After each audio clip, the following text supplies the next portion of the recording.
Hi, one of the things I've been interesting in going through WikiLeaks and looking back at the Tea Party and the whole Chinese professor issue is just done a search through WikiLeaks, looking through Google with everything about WikiLeaks, about China.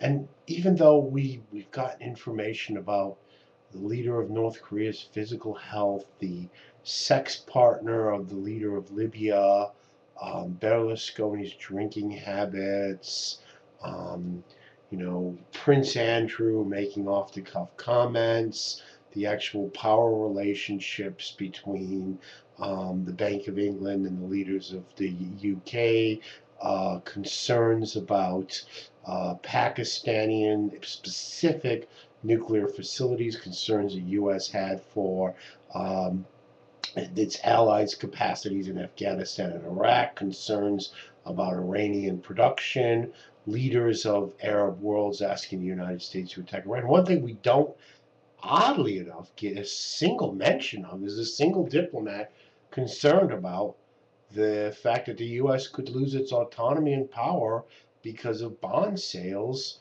to China to finance debt mostly incurred due to the banking crisis. Now, isn't that strange?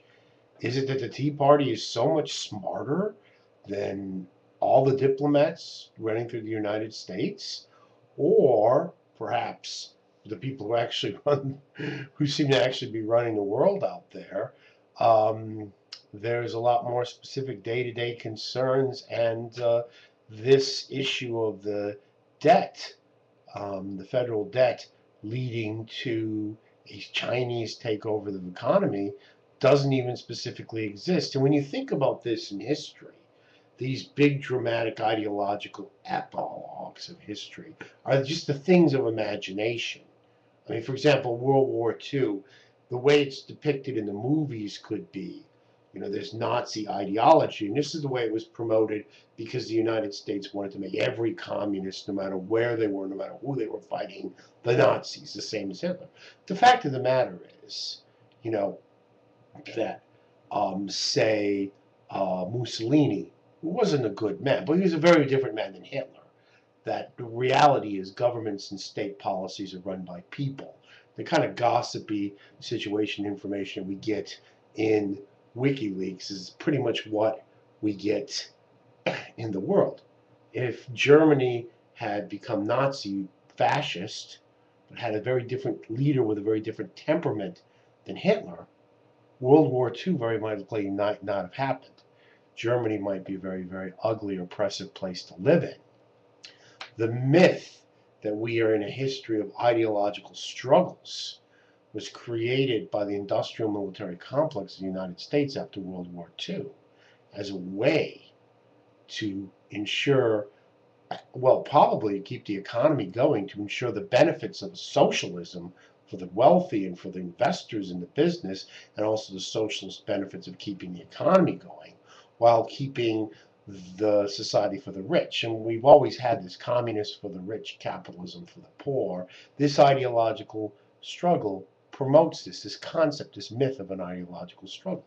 What we see when we're looking through WikiLeaks is we see governments.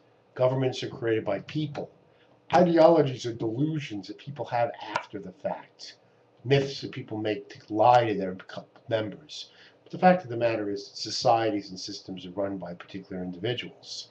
And what we see in going through 3 dumps of WikiLeaks, even though we've gone in great detail, we haven't seen anything, any diplomat anywhere who thinks, wow, China might run America in 20 years because of the bond sales. We don't even read that once.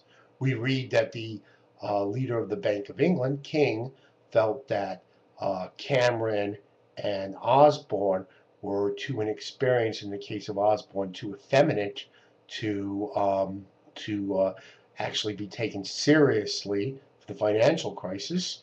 We learned probably that actually the Bank of England is running the country, not the UK government. We learn that the German governments are all stabbing each other in the back trying to curry favor with the Americans, but we don't read anything. We don't see anything about China. Now, read some very damaging things about Chinese hackers and Chinese feelings towards North Korea.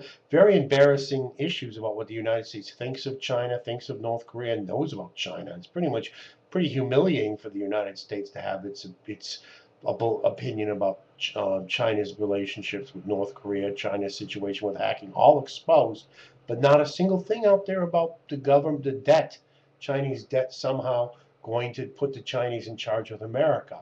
Very strange. I guess those Tea Party people out there who like this, that, are just so much smarter and in the know than the diplomats running the country, eh? Or at least running the embassies.